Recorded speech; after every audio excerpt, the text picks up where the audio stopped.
ያም ምንድን ነው የለበሽው? ሱሪ ነው እንዴ?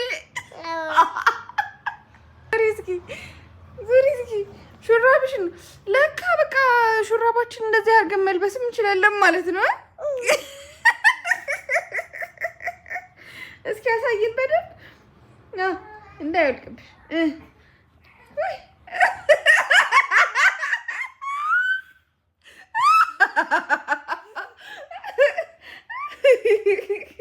ተነሽ ያሳይን፣ አሳይን። ምንድን ነው የለበሽው? እኮ እናቴ ሱሪ እኮ አይደለም ሹራብ እኮ።